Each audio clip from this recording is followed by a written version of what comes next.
adto mi sa Ayala Mall para lang kumain. So nagbiyahe kami ng mahaba para lang doon kumain sa labas. Kasi si-celebrate namin ang birthday ng aking pamangkin. So, nandito kami ngayon sa Manam, sa Ayala Mall. Kasi malapit lang siya pagbaba. So, hindi na ako masyado mapagod maglakad kasi malapit lang siya.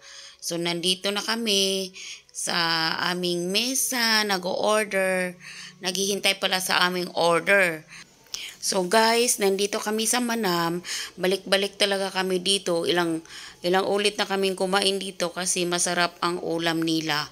Masarap ang timpla. Mauubos mo talaga yung orderin mo. Basta wag lang sosobra. So, ang pagkain kasi dito guys, lutong Pilipino. At saka tamang-tama talaga ang timpla nila. Ang crispy pata nila, ang sarap, malambot. Okay din ang ambience guys kasi hindi masyado matao. Kung ayaw basta yung sa ibang mall kasi maraming tao, dito okay lang, tamang-tama lang, hindi talaga masyado matao, so hindi crowded. So ito lang guys, ito na guys, nila yung paligid pala. Ito na ang aming order. Dumating na ang crispy pata. Wow! At saka favorite ni Mama. Sisig.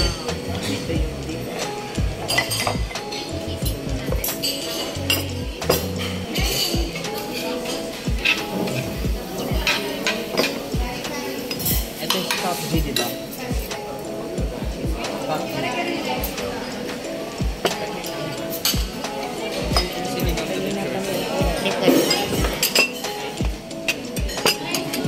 Hot soup.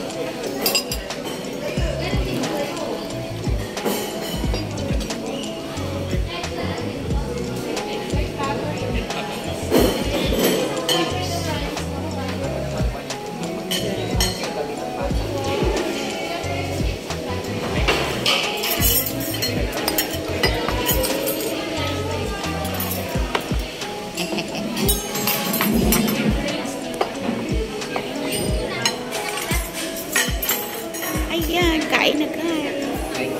Lagay lang dyan. Dito.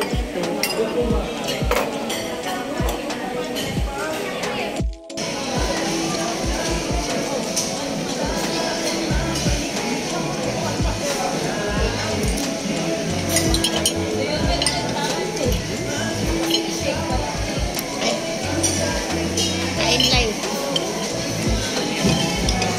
Mukbang si Ilay.